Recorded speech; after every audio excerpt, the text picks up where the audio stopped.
Good afternoon. This is Math 2414. This is February 14th. Happy Valentine's Day. A couple of announcements here before we go ahead and get started. Exam 1 announcements. First of all, I will have the grades posted on your D2L gradebook by February 21st, so about a week from now. I do not have all the exams yet, but as soon as I get them, I'll start grading them and should be have everything posted by February 21st. I will send you a remind message out to alert you to the fact that I'm going to be posting grades on D2L. So after I post them, I'll send out the remind message. Email me if you want a graded copy of your exam.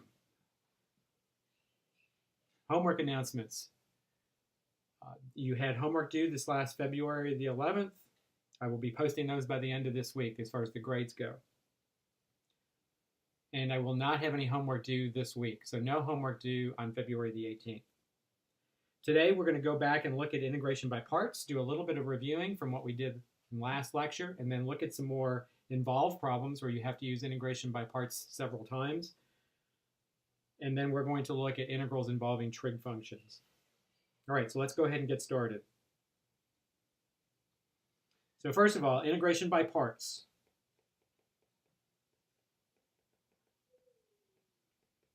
If you recall from last time, is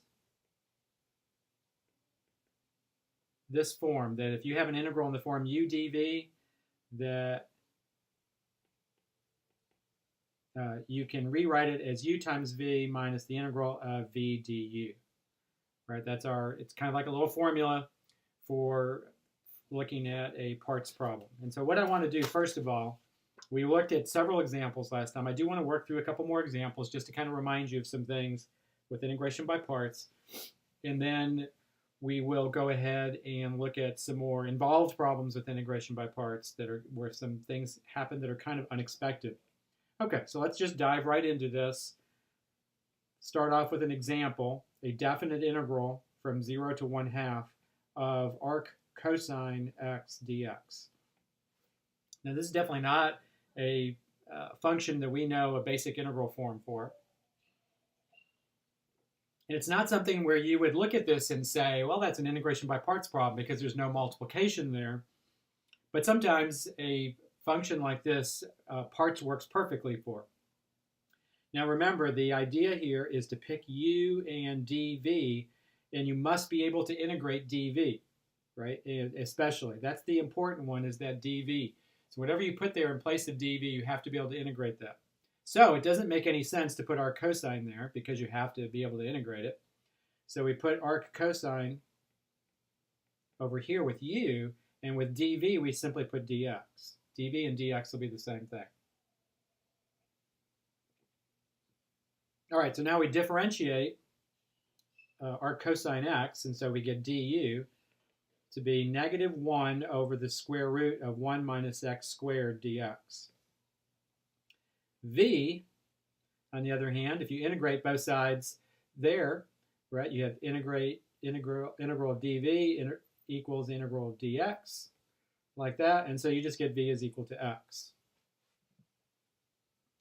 All right, so now we write out the integration by parts form. And so remember, once again, it's uv minus v du. Right, so we multiply across the diagonal, and then we multiply along the bottom row. So our integral becomes this form, x arc cosine x, and then this is minus, but there is a negative inside there, so this is going to end up being plus the integral from 0 to 1/2. And by the way, all of this is going to be evaluated from 0 to 1/2. And so the integral is from 0 to 1/2 of x over the square root of 1 minus x squared dx. Now remember, the idea here is, do you have an integral that is easier than the original integral? Remember, that's the whole idea here. And we do, don't we? Because that is going to be a u substitution. So I'm not going to do any evaluating here until I'm ready to evaluate everything. But this is the integral from 0 to 1/2, and this is 1 minus x squared to the -1/2, and then we have an x dx. So I'm going to do the u substitution off to the side, if u is 1 minus x squared, then du is negative 2x dx. And so notice what we have to do here is insert a factor of negative 2 on the inside of the integral, and then a negative 1/2 outside the integral. So put a negative 1/2 out there. All right, and so this just becomes a power rule problem, right? This is going to be in the form u to the n du. And so I'm just going to go ahead, rather than writing out the formal substitution, I'm just going to go ahead and write out the integral form here. So you had x, arc cosine x, and then you have 1 minus x squared to the positive 1/2 power, right? Because you've got the power rule. And then you put a 2 in front, but the 2 is going to multiply with that negative 1/2, and so you just end up with negative 1. So there's a negative 1 out front of that integral, and then this is going to be from 0 to 1/2. All right, so now you go ahead and evaluate. At the upper limit, you have 1/2 arc cosine of 1/2 minus, and then this would be inside the parentheses, you'd have 1 minus 1/4, right? Because that would be 1/2 squared, and that would be to the 1/2 power. And then minus, and then the lower limit, you put in 0. So that first term is 0 arc cosine 0. So that's obviously going to be 0. And then the last term, though, you have to be careful. You put in 0 for x there, and you're going to get minus 1. So that last term does kind of make it at the end. It does survive. All right, now you have arc cosine of 1/2. Don't forget what arc cosine of 1/2 means and how you can evaluate that. Arc cosine of 1/2 is equal to something where 1/2 is the cosine of that something, right? And it has to be, that something has to be a quadrant 1 or a quadrant 2 angle in radians. So the cosine of pi over 3 is equal to 1/2. And so you end up with 1/2 times pi over 3 right there, minus, and then you've got 1 minus 1/4 is 3/4. The square root of 3/4 would be the square root of 3 over 2. And then finally plus 1.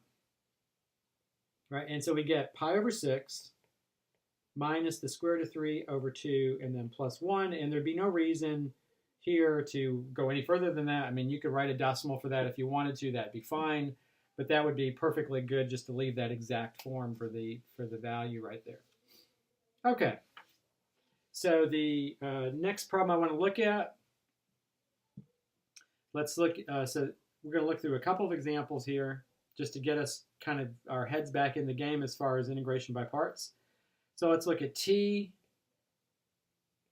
cosecant, cosecant t cotangent t dt. Okay, so it is a multiplication problem. It certainly doesn't fit a basic integral form. So integration by parts might be something that would come into your head as far as being a possibility here. You have to pick u and dv, and you want to pick dv to be the most complicated expression that you can integrate. And hey, wait a minute, I can integrate cosecant t cotangent t dt. Because if I integrate that, that's just simply going to be negative cosecant t. Right, because the derivative of cosecant, you know, is negative cosecant cotangent. So that works out really well. And then if u is equal to t, then differentiating there, we get that du is equal to dt. All right, and so then we look at the diagonal and then multiply across the bottom row like that to write out our new form and see if we've helped ourselves in any way here. So uv would be, uv would be negative t cosecant t. And then this would be minus v du, but again, this would be subtracting a negative, so this is plus, and then this would be cosecant t dt. Now, the antiderivative for cosecant, which does not come up very often, and to be honest with you, I'll tell you right now, if you're listening to this lecture, that cosecant t I probably would not put on an exam. I would put secant on the exam, but not cosecant. All right, so this is going to be negative t cosecant t, and then like the secant form, this is negative natural log of cosecant t plus cotangent t.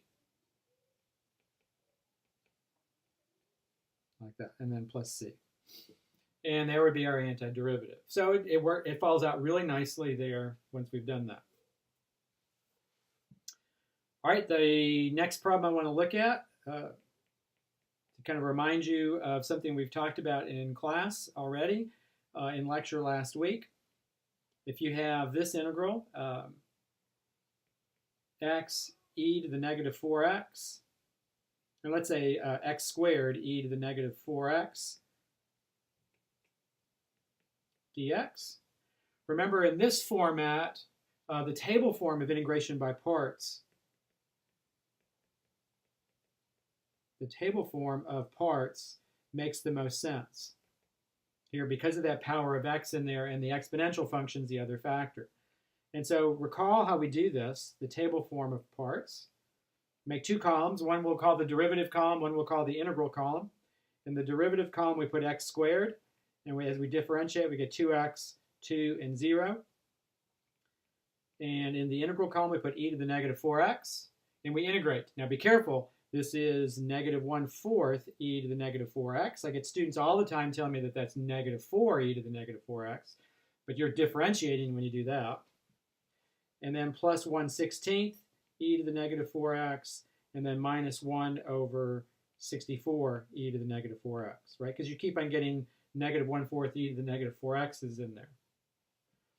And then if you recall, what you do in a problem like this is you look down the diagonals, right? So here's a diagonal right here, and then we'll go to a different color here. Here's another diagonal, and then finally last diagonal like that. So you have three diagonals there. We're multiplying across the diagonals, remember, and remember you add the first diagonal, subtract the second one, add the third one. You just alternate signs there. And so the table format here would give us this integral, negative 1/4 x squared e to the negative 4x. And then we subtract the next one, so this is going to be minus, and you have 2x times 1/16, so that's going to be negative 1/8 x e to the negative 4x. And then the last diagonal is 2 times negative 1 over 64. We're adding that one, so this one's also going to be negative. It'll be negative 1 over 32 e to the negative 4x, and then plus c. So if you remember the table form for integration by parts, really makes that go a lot smoother than having to formally go through integration by parts multiple times, which can be a real pain to do. All right, the next couple of problems now, what we're going to do is look at what happens when integration by parts doesn't work quite as smoothly. And so we're still looking at parts. So integration by parts, but non-standard situations. I'll just say it that way.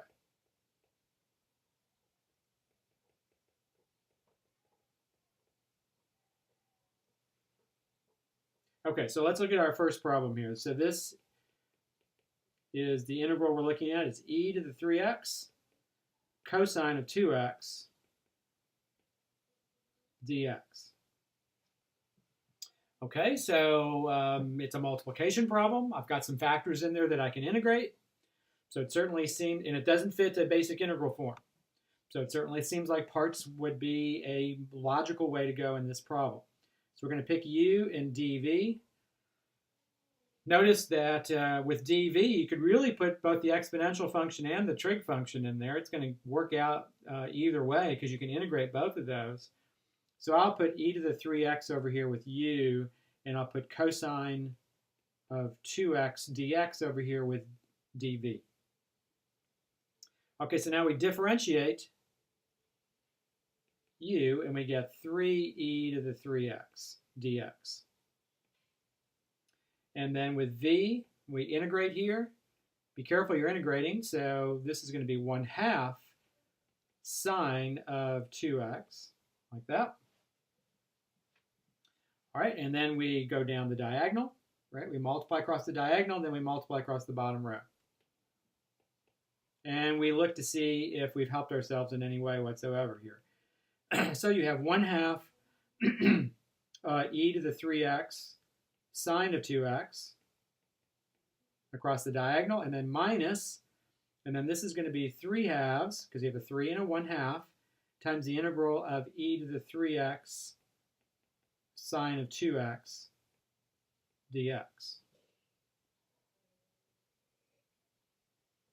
Now I step back and I look and see, have I helped myself at all? And it looks like maybe I haven't, because the integral, though not the same as the original integral, it's certainly the same format as the original integral. And so it doesn't seem like I've helped myself at all.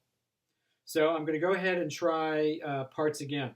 So use parts again right here and see what happens.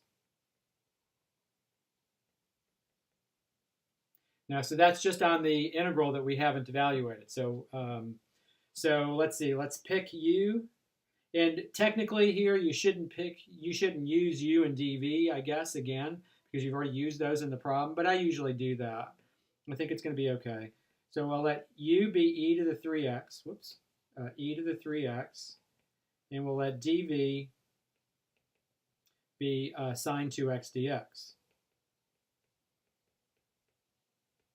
So we differentiate, and once again we get 3e to the 3x dx for du, and then v, we get negative 1/2 cosine of 2x dx. Okay, so we kind of step back, and you got to be really careful to write all this out very carefully here. Very easy to make a mistake as far as the signs, the SIGNs, as you're going through this. So really got to watch this. So this is minus 3/2 times that integral, and that integral is what I'm using integration by parts on right here. Right, and so notice I put brackets there, and those brackets go with the brackets that you might see around this integral, right, like that. We're replacing that integral using integration by parts with a new form. All right, and so that new form would be negative 1/2 e to the 3x cosine of 2x minus another integral, but it would be minus a negative in here, so this ends up being a plus. And you get the plus 3/2 times the integral of e to the 3x cosine 2x dx. Let me erase the brackets there so I have a little bit more room. And at this point, I'm thinking that maybe I haven't helped myself, because now the integral looks exactly like the original integral. Not just sort of like it, but exactly like it. It's e to the 3x cosine 2x. That is actually good news here, not bad news. It looks like we've worked ourselves around in a circle, but we haven't. Let me show you how we can deal with this now. First, let's get rid of the brackets. We multiply through by negative 3/2, and we get positive 3/4 here. E to the 3x, and then this is cosine of 2x. And then we're continuing to multiply through by negative 3/4, so you get negative 9/4. And then this would be e to the 3x cosine of 2x dx, like that. And like I said, that original integral appears again in our expression right here. So if you kind of step back, what is this equal sign? Think about what this equal sign means, is that equal sign implies that this statement I've written out here at the bottom is equivalent to the original integral at the very top. So really what we have here is we have this equation. We have the integral of e to the 3x cosine of 2x, because that was our original problem, dx, equals, and then we have this line we've just written here at the bottom. So we have 1/2 e to the 3x sine of 2x plus 3/4 e to the 3x cosine 2x minus 9/4 times the integral of e to the 3x cosine of 2x dx. And if you look at that, really what you have is you could treat this integral as the variable in the problem. And so you've really got that variable occurring there where I've highlighted it, and then over here again at this term right here. And so you can literally solve this equation like you would a linear equation where the variable is our integral. And so you could literally here add 9/4 times the integral of e to the 3x cosine of 2x dx to both sides of the equation. It looks kind of crazy to do that, but this actually works really nicely here, the fact that we ended up getting the exact same integral. So we add 9/4 times that integral to both sides of the equation. And on the left side, you're just adding like terms together, essentially. You have a 1 sitting here in front of the first integral, and then you're adding 9/4. So 1 plus 9/4 is 13/4. So on the left side of the integral, you have 13/4 times the integral of e to the 3x cosine of 2x dx. And then on the right side of the equation, you still have these two factors, 1/2 times e to the 3x sine 2x plus 3/4 e to the 3x cosine of 2x. Like that. And so you can finally solve for this integral, and get it in a nice closed form, but just multiply both sides by 14/3. I'm sorry, by 4/13. I'm sorry. So multiply both sides by 4/13. So multiply by 4/13 over here, and then multiply this entire side of the equation by 4/13 also. Right? And so when you do that, you end up with an expression for the original integral. You end up with our integral e to the 3x cosine of 2x dx to be equal to 4/13 times this mess that I have in the brackets, 1/2 times e to the 3x sine 2x plus 3/4 times e to the 3x cosine of 2x. And then we don't forget that we need an arbitrary constant at the end here, and so we'll finally add in the plus c at the very end. We haven't been doing that until now. And we've actually evaluated the original integral, believe it or not. So getting the exact same integral in your integration by parts form actually can be a good thing here, and you can take advantage of it in some cases, like we did here, to actually solve for the original integral. By the way, a word of warning here is that last form, all sorts of ways that you'll see that written on Wolfram Alpha, for those of you who are committed to using Wolfram Alpha, or to the back of your textbook, all those kinds of sources you might be looking at for answers, and you'll see all sorts of arithmetic here at the end, which I'm not really going to get hung up on, to be honest with you. If you factored out the e to the 3x, that would not be a bad thing to do, but I would not penalize you if you wrote the form that I just wrote right here. And like I said, if you wanted to, you could factor out the e to the 3x, since it's in both terms, and that leaves you with 1/2 sine of 2x plus 3/4 cosine of 2x. I'm not going to make a big deal about the format of your solution to an integral like this, to be honest with you. If you can get through all this work, then you're doing okay. All right, so let's look at another problem where something similar happens, and let's see, similar but yet kind of different, to be honest with you. Let's say we have secant cubed x dx.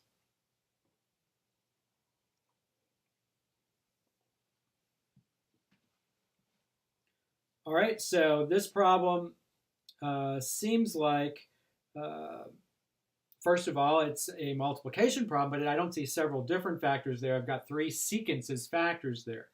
So integration by parts might not necessarily be the first thing that comes to your head, but this actually is an integration by parts problem. And so how do you break this up? Remember, you have to pick u and dv, and you want dv to be as complicated as you can get it to be, but still be able to integrate it. So notice what you do here is you split this up. You split the integral, or the secant cubed, up as secant x times secant squared x. Secant x times secant squared x dx. If you split it up like that, then you can actually, you have a way to go with integration by parts. So what we're going to do, remember, you want to pick dv to be the most complicated expression you can integrate. And I can integrate secant squared x dx because the antiderivative for secant squared x is simply tangent x. Remember, the derivative of tangent is secant squared. So I can integrate that. So I want to put a secant squared over there. And so that means I'll put a secant x over here with u. And the derivative of secant x, we know, is secant x tangent x dx.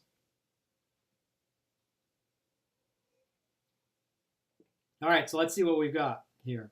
We multiply across the diagonal. We multiply across the bottom row like that.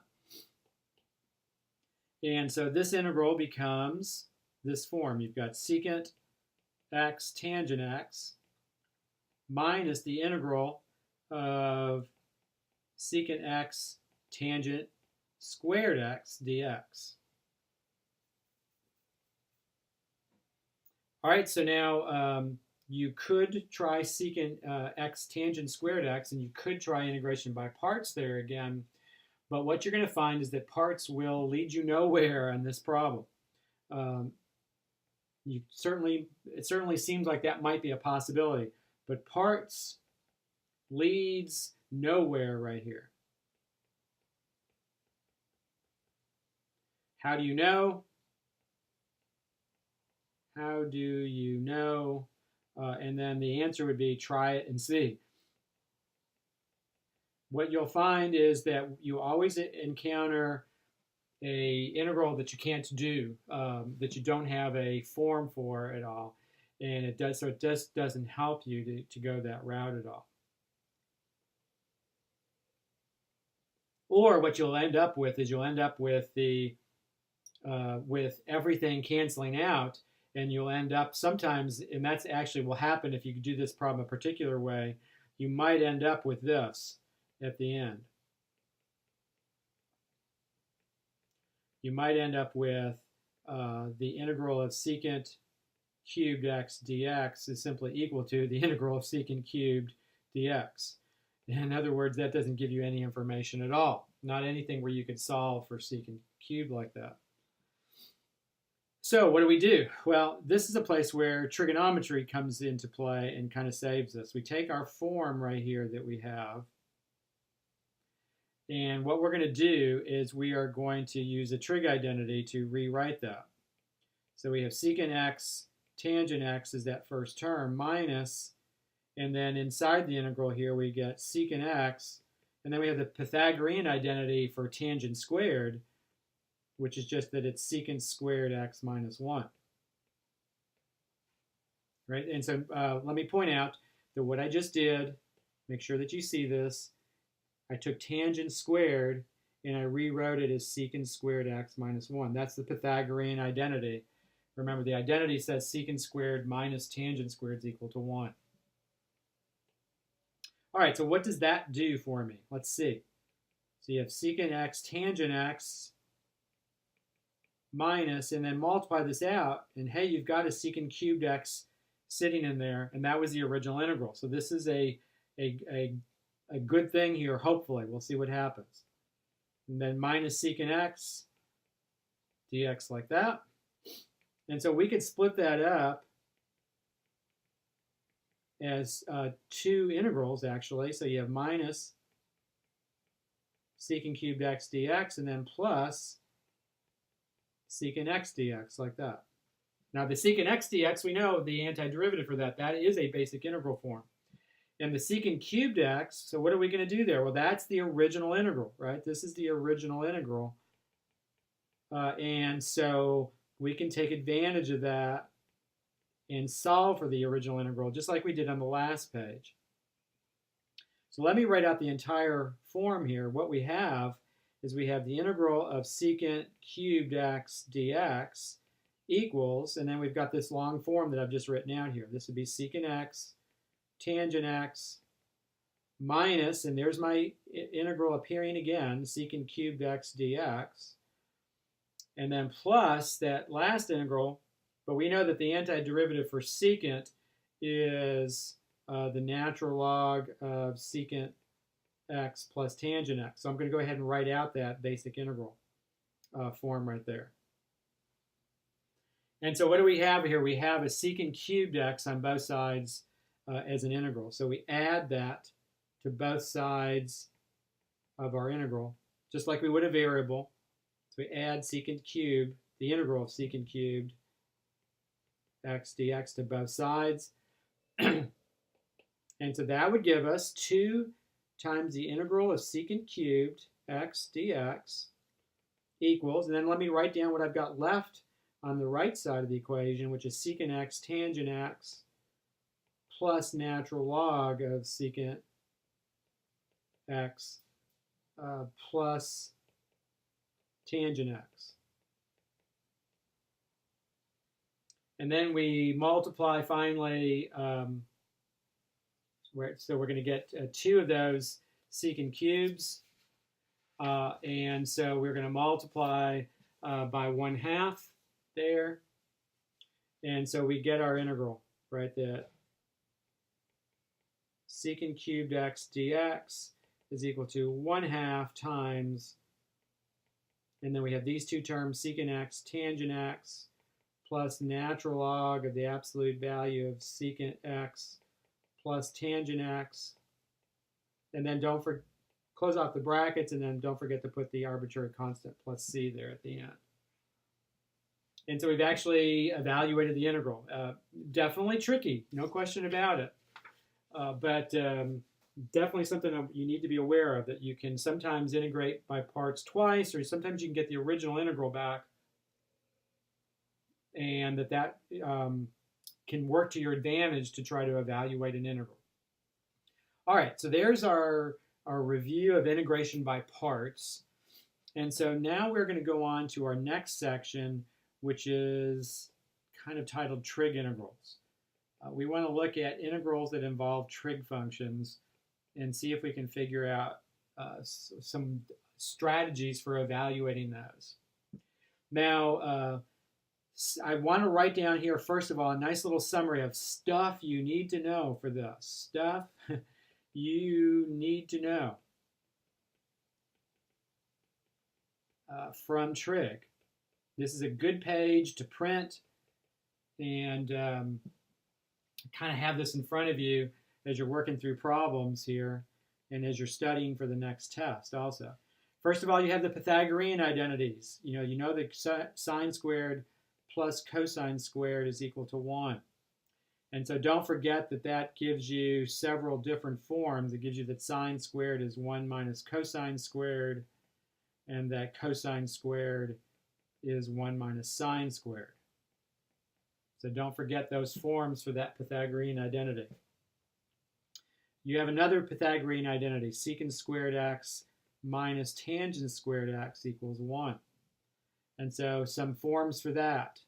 You have secant squared x is equal to 1 plus tangent squared x. And you have tangent squared, be careful how you have to move around the terms here, is secant squared x minus 1. We're not going to use, I'm just not going to look at problems where you have to use the third Pythagorean identity, which is cosecant squared minus cotangent squared equals 1. Okay, you have the double angle identities. By the way, don't forget that these are called the Pythagorean identities because of the form that these expressions take. The double angle identities, you have the cosine of 2x. That's a double angle, right? Is equal to 2 cosine squared x minus 1. And the double angle is also equal to 1 minus 2 sine squared x. It has actually a third form also. The third form is not one that we're going to use very often. I'll write it down here, but it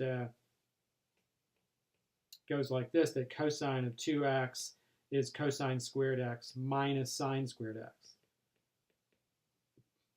And then don't forget, we also have a form, a double angle for the sine, that sine of 2x is 2 sine x cosine x.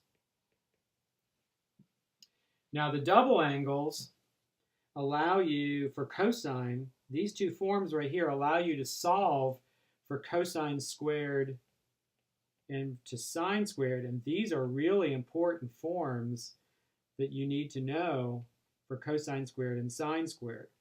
Is that cosine squared is 1 plus cosine of 2x over 2, and that sine squared is 1 minus cosine of 2x over 2. So those are pretty important forms for us to deal with sine squared and cosine squared. I'm going to put a boxer on those because you're going to use those relatively frequently, really the rest of the semester.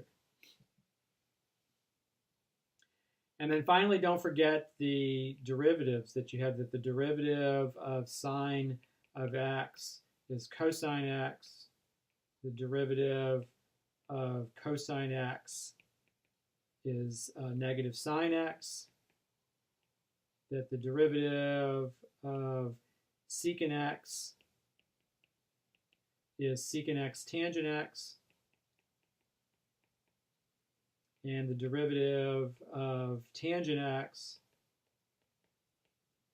is secant squared x.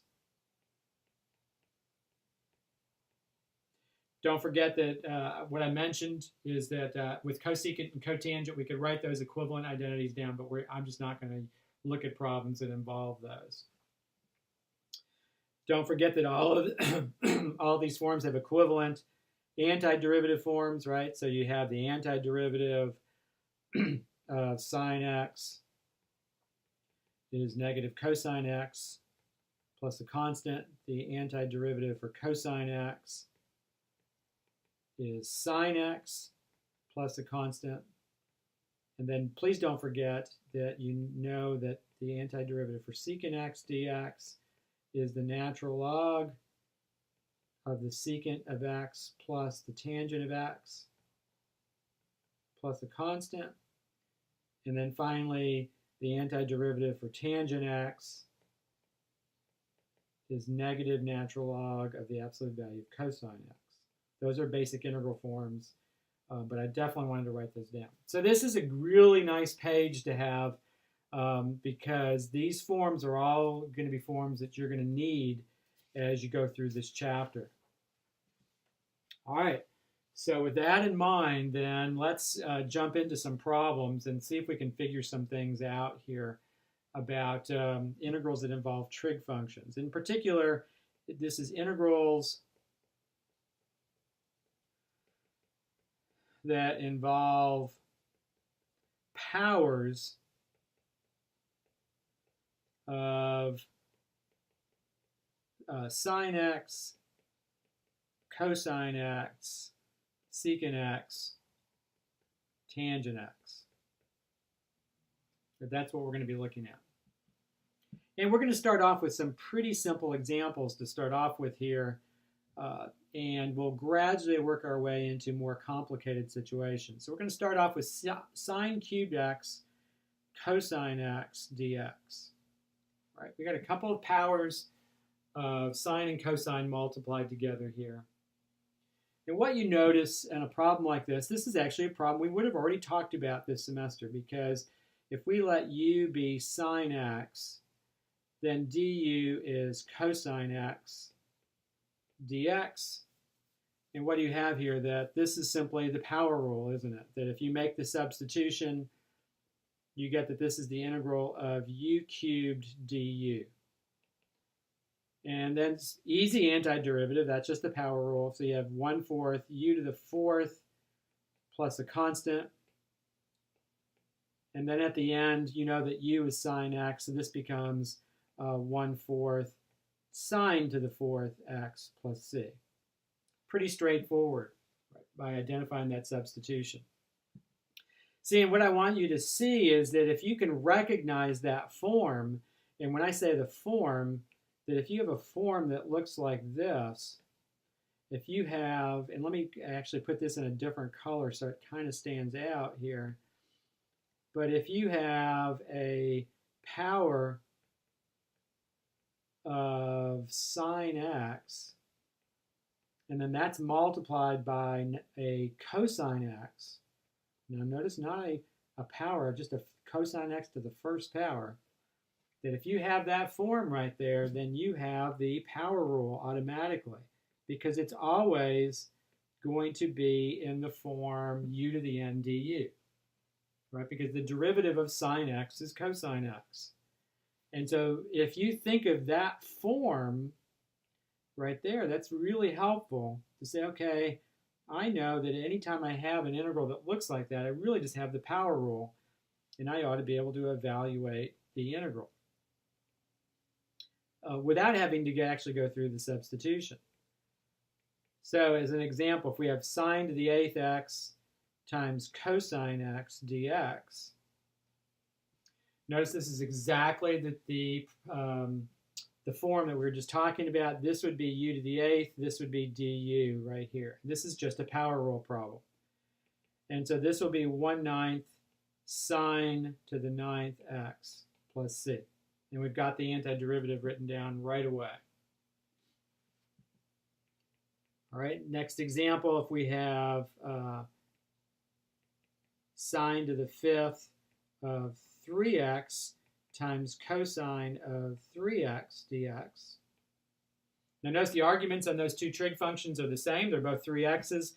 We are just not going to look at integrals where the arguments are different at this point. We're going to always look at integrals where the arguments on the trig functions are all the same. So this is more or less a power rule problem also. The only thing that's different here is the 3x. And because of that 3x, remember what that does is that gives me a coefficient at the beginning, or at the end rather, of 1/3, right? And so it's 1/3 times now my power rule. And so this is just going to be sine to the 6th of 3x, and then there will be a 1/6 in front, and then plus an arbitrary constant, like that. So that 3x, that shows up at the end as the constant 1/3 at the very beginning as a factor. So you have 1/18 rather, sine to the 6th power of 3x plus c. Right, so you have to be careful about the coefficients there, that those give you those reciprocals. Okay, so we're doing okay here. So don't forget, let me write this down at the top again. We're looking at integrals right now that fit this form. Powers of sine times a cosine. That's the form we're looking at. And that what we've identified from the last page is that this would always be the power rule here. All right, let's look at another example. So we have sine cubed x minus sine to the 5th x, all multiplied by cosine x dx. And so notice that problem, you could multiply that out, and each of those terms would be in the form we're talking about. The first term would be sine cubed x cosine x, and then minus sine to the 5th x cosine x dx. And so what you could do, you could split up those terms and look at each of those integrals separately. You would necessarily have to write this step out, but it's not a bad step to write out, I don't think. So you have sine cubed cosine x is the first integral, and then sine to the 5th cosine x as the second integral. Both are power rules, and so you could write the antiderivative really easily here. This would just be 1/4 sine to the 4th x, And then the last term would be minus, and this would be 1/6 sine to the 6x dx. Because both of those would be in the form u to the n du, right? So don't forget that you're just using the power rule here. That both of these terms, this would be u cubed du for this integral. This one would be u to the 5th du, right? And so in both cases, you're just using the power rule. You know, so if you know that this is what's going to happen, you could streamline this process easy enough.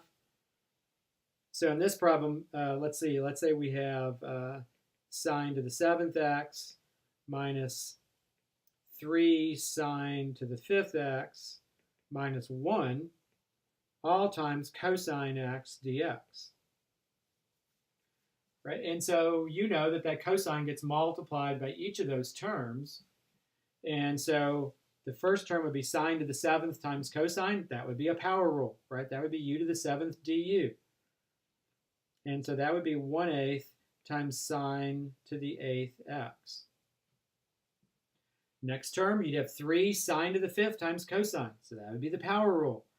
And so you get, let's see, you have sine to the 6th x, right? And then you put a 1/6 in front.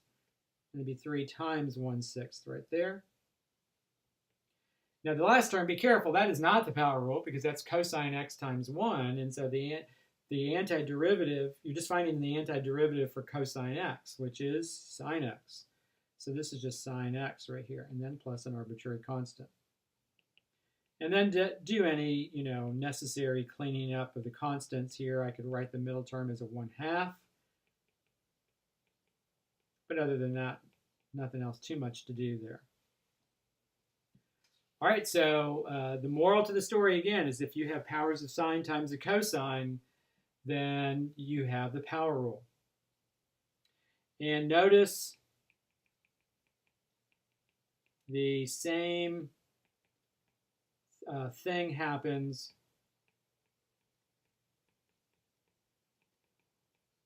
for this form, where you have powers of cosine times a sine, right? That will also be a power rule problem. So for example, if you have cosine to the 6th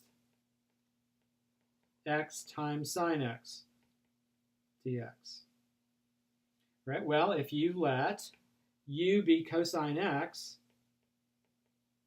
then du is, now you have to be careful, this is a derivative, so watch the signs here. The derivative of cosine is negative sine x dx. And so notice what happens here is if you're going to use this, make the substitution here, you do need to multiply by a -1 on the inside of the integral, and that gives you a -1 on the outside of the integral also. And so when you make the substitution, you end up with -1 times u to the 6th du. So you have to be careful there. So that'd be -1/7 times u to the 7th plus c. And then you go back to x's here at the end. You get -1/7, and then u would be cosine x. This would be cosine to the 7th x plus an arbitrary constant there.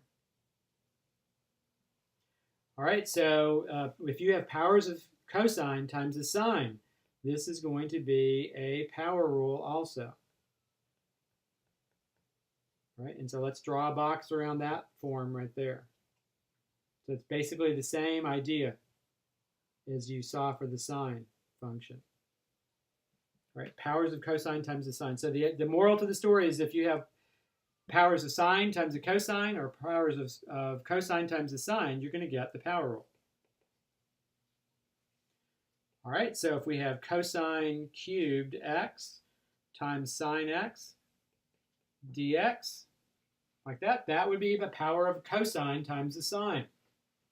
Right, and so this is going to be, now you have to be careful because the derivative of cosine is negative sine. So this is going to be negative u cubed du, right, for the integral, like that. Because the derivative of cosine is negative sine, the SIGN of the integral is going to change. And so this ends up giving you negative 1/4 cosine to the 4th x plus c. Right, just using the power rule right there. And let's see. Let's look at one that's kind of got several terms in it. So you have cosine squared x minus cosine to the 4th x, all multiplied times sine x. And so what do we have here? In both terms, you have a power of cosine times the sine. So in both terms, you're going to have a power rule. You're going to have a u squared du and a u to the 4th du. Now, you do have to be careful that in both cases, the SIGN changes, right? So you have to really watch for that because the derivative of cosine is negative sine. And so this gives you 1/3 times cosine cubed x, but we remember to change the sign and make it a negative.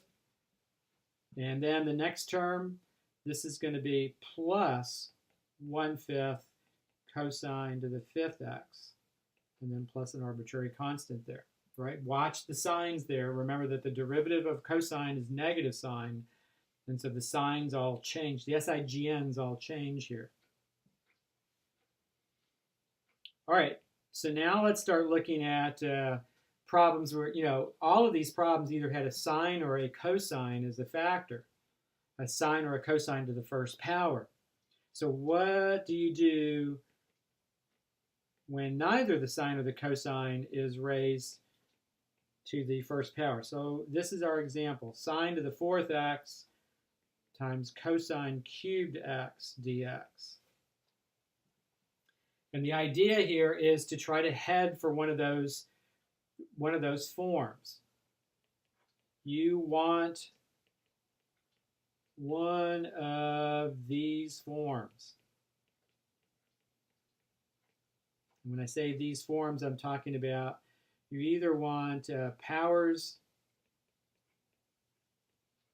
of sine times a cosine, or you want powers of cosine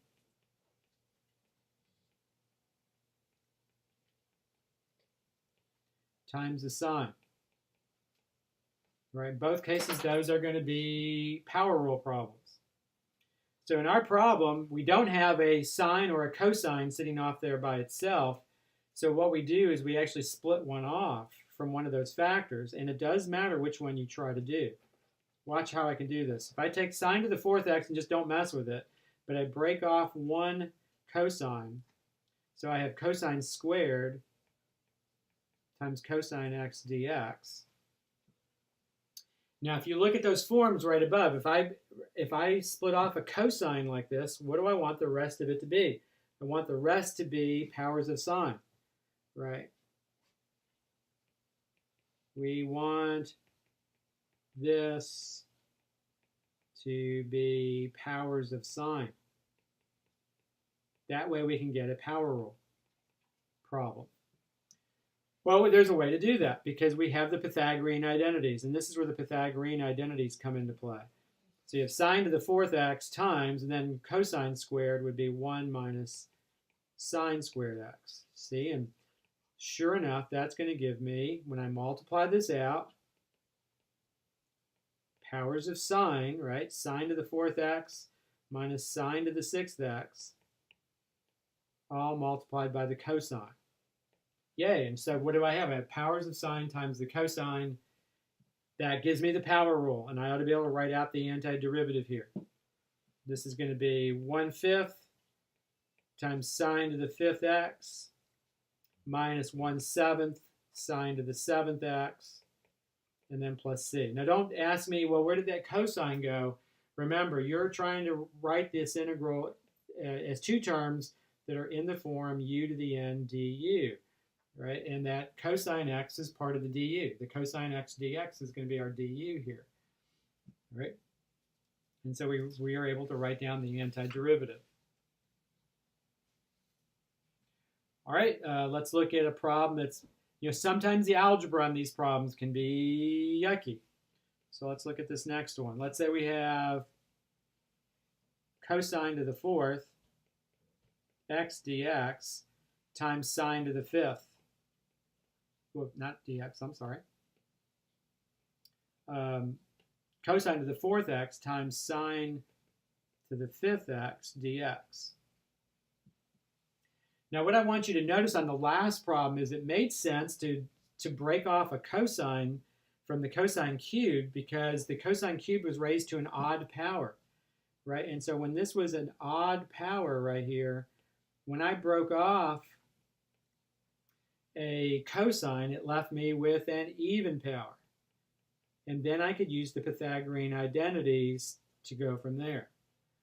And so that's what you want to try to do is identify the odd power here. In this case, that would be the sine function, right? And so break that one up as sine to the fourth x times sine x dx, like that. And now what you need to do, the strategy here would be to take that sine to the fourth and use Pythagorean identities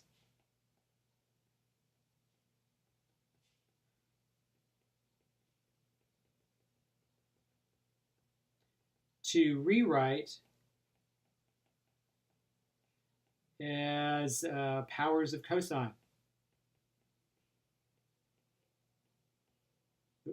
Of cosine.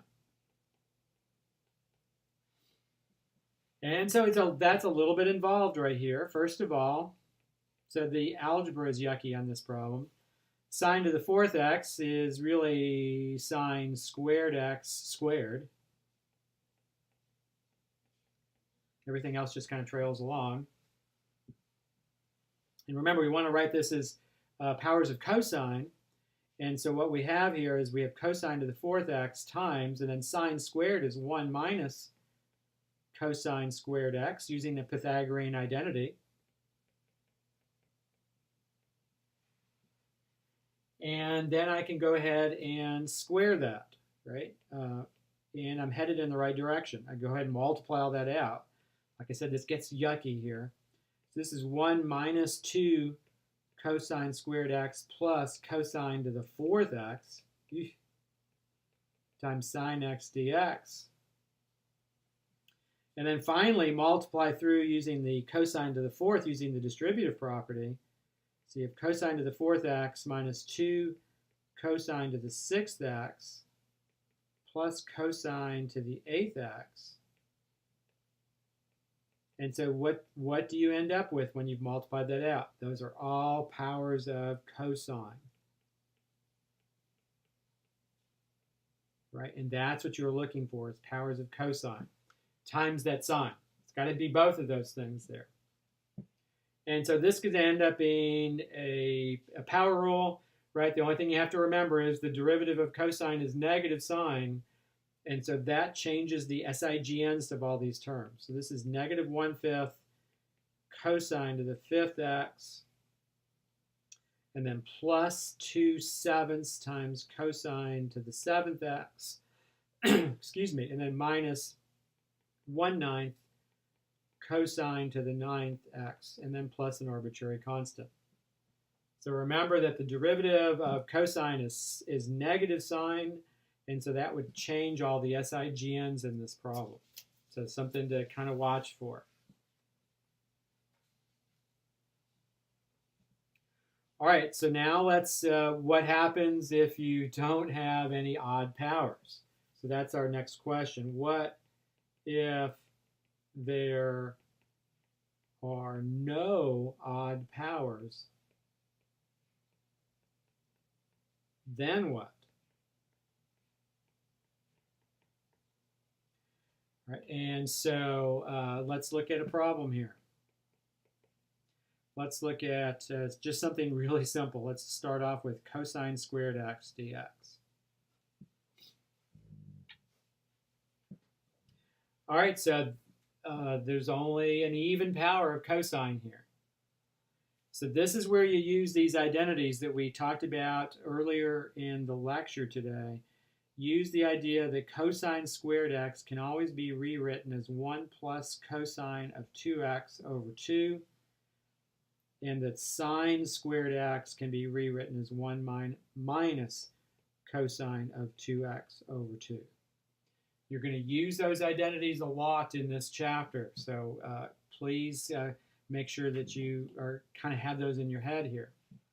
So I have a cosine squared, and so notice I can rewrite that as 1 plus cosine of 2x over 2. And that really just gives you a two terms, if you think about it, or you could bring the 1/2 outside the integral. And so this would be 1 plus cosine of 2x dx, right? That 1/2 is a constant, so there's no reason I can't bring that outside the integral. And now you evaluate.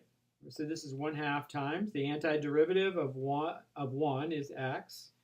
And the antiderivative of cosine of 2x would be careful, it's 1/2 sine of 2x.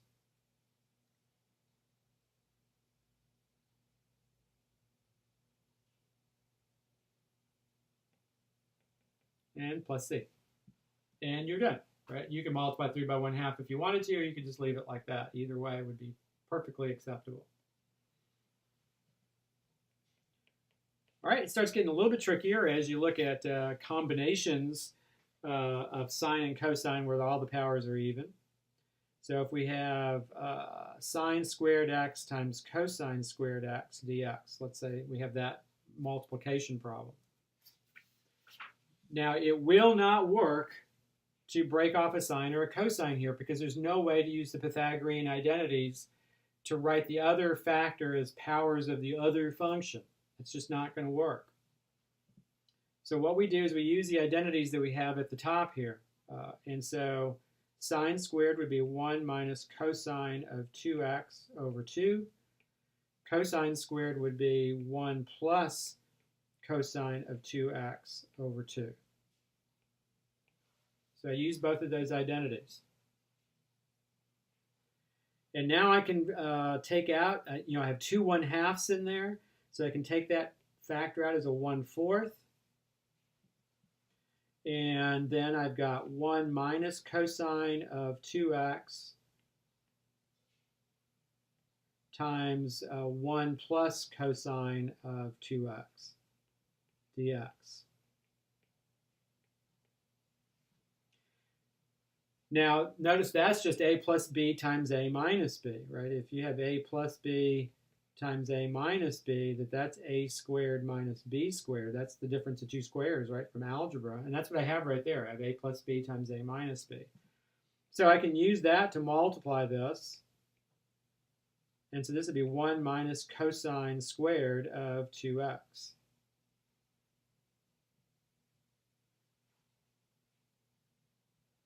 And that would be dx right there. And so now you've got the cosine squared in there just by itself, and you use the identity at the top again. So this ends up being 1/4. I'm going to need some room, so I'm going to kind of slide this over, see if I can fit this all in here. This is going to be 1 minus, and cosine squared of 2x. Now be careful. If you go back to those forms at the top, notice if this is an x, then in the identity you have a 2x. This is an x, you have a 2x here. And so when you use this identity, you're always using twice the angle here. So this ends up being 1 minus 1 plus cosine of 4x all over 2, like that. Right? And so you have to really watch for that. It's easy to make a mistake. Now that 1/2 that's in that second fraction is not in the entire integral. So don't factor out a 1/2 out of the integral here. Instead, split that fraction up, and this would be minus 1/2, and then minus 1/2 cosine of 4x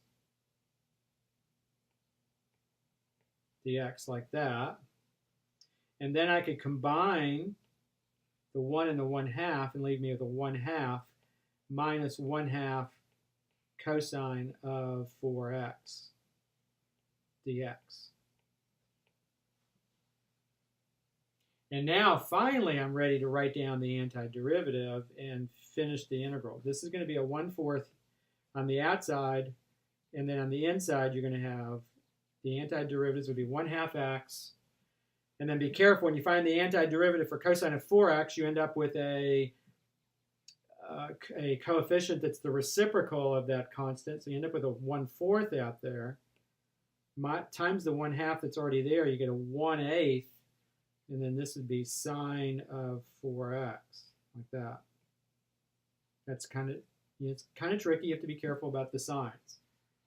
You could either multiply through by 1/4. You could factor something out if you wanted to here. You could actually factor out a 1/8 if you wanted to. Or you could just leave it in this form. You know, I'm going to be pretty easy here at the end on a problem like this. I'll just multiply this out and get 1/8 x minus 1/32 sine of 4x plus c, like that. And that would be our antiderivative. All right, so that is how we would deal with the powers of sine and cosine. And so now what we're going to do is we're going to move on to looking at powers of secant and tangent. Powers of secant x and tangent x. And actually, once you've done the sine and the cosine, this ends up being a little bit easier to do here with secant and tangent. Because what we have here, the forms go like this.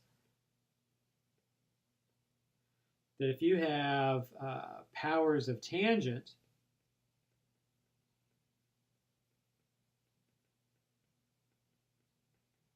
times secant squared.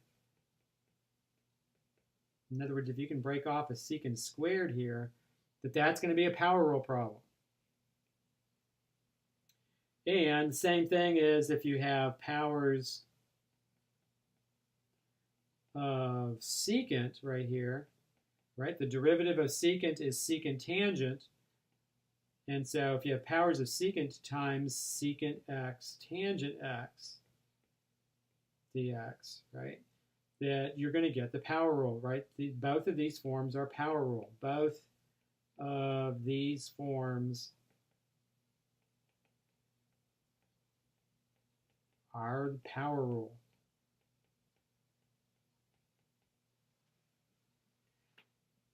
So let's look at some examples here. So if you have tangent cubed x times secant squared x dx, notice this is the very first form at the top,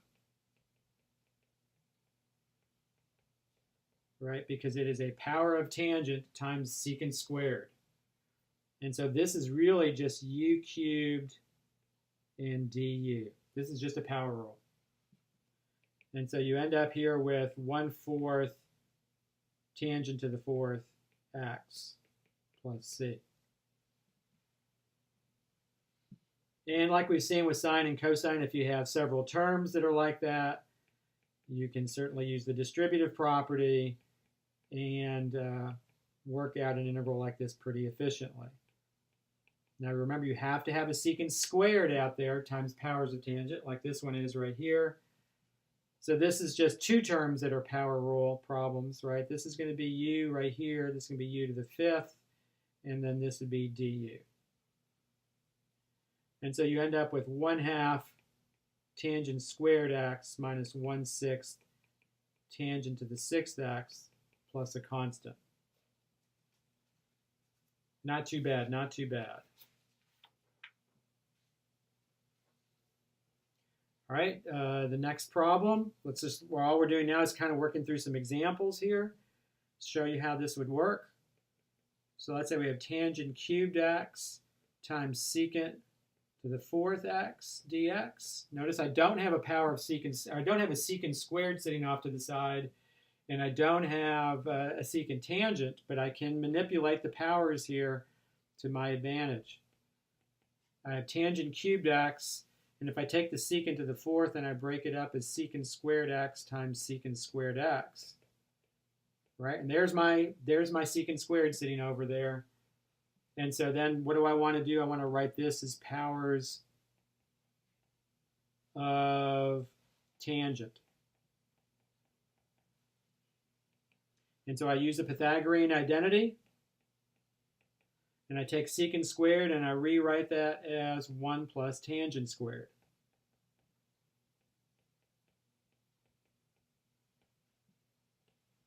Right, so what did I do here? I took this secant squared and I rewrote it as 1 plus tangent squared using the Pythagorean identity.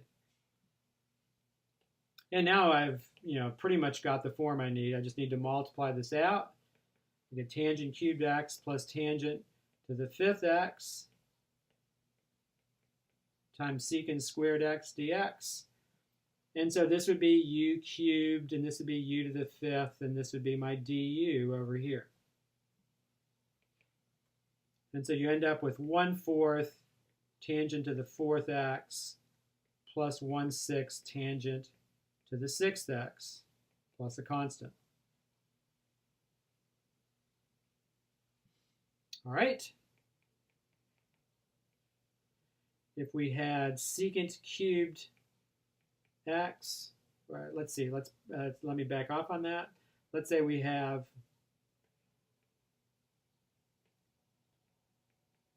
secant to the 4th x times tangent x dx. Now what I want to do is I want to kind of split this up a little bit differently. I want to take the secant to the 4th and rewrite it as secant cubed x times secant x times tangent x.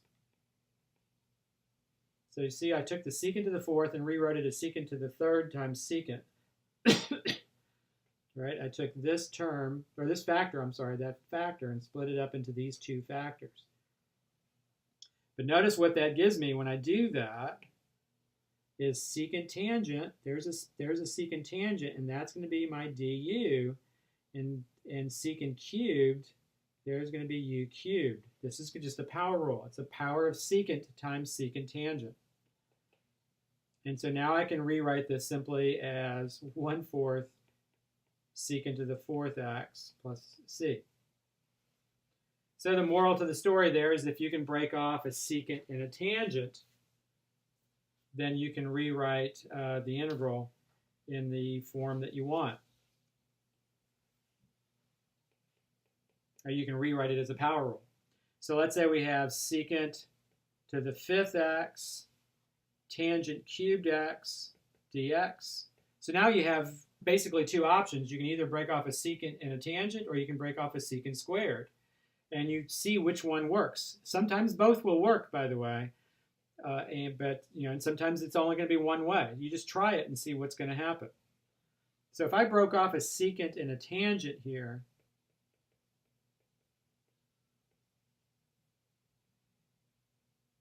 then how would the rest of this go? Well, this would be secant to the 4th x tangent squared x, right? Because I'm taking off one secant and one tangent. And now what do I want? I want this to be powers of secant, because the derivative of secant is secant tangent. And I can do that. Because this is secant to the 4th times, and then tangent squared is, using the Pythagorean identity, secant squared x minus 1.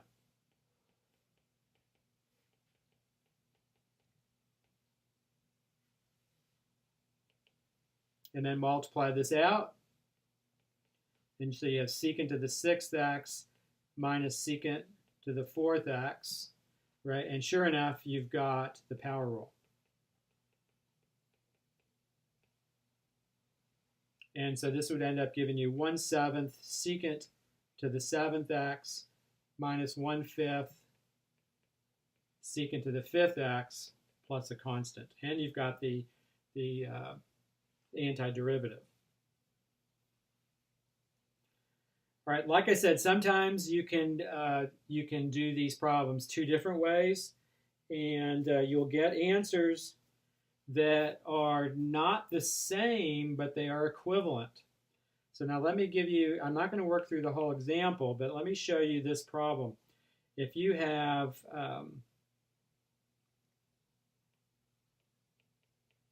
secant to the 4th x tangent cubed x as an example,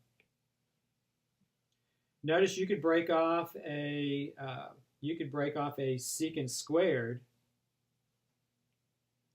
and write this as secant squared x tangent cubed x times secant squared x.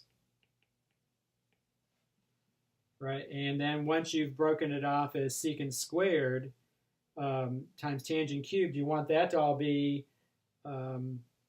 powers of tangent, right? And so you take secant squared and write it as 1 plus tangent squared x times tangent cubed x times secant squared x. And then multiply that out, you're going to end up in this format with 1/4 tangent to the 4th x plus 1/6 tangent to the 6th x plus a constant. But you could have broken this problem up a different way. You could have broken off a secant and a tangent, and that would have given you secant cubed x times tangent squared x times secant x tangent x dx. And if you broke off that problem, broke it off that way and wrote everything as powers of secant, on this one you're going to end up with 1/6 secant to the 6th x minus 1/4 secant to the 4th x plus c. Notice that those answers do not look the same. These answers are equivalent.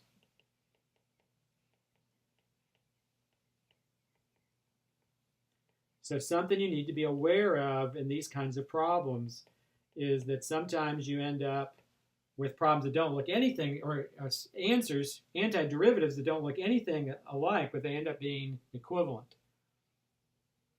All right, so no homework due this Sunday.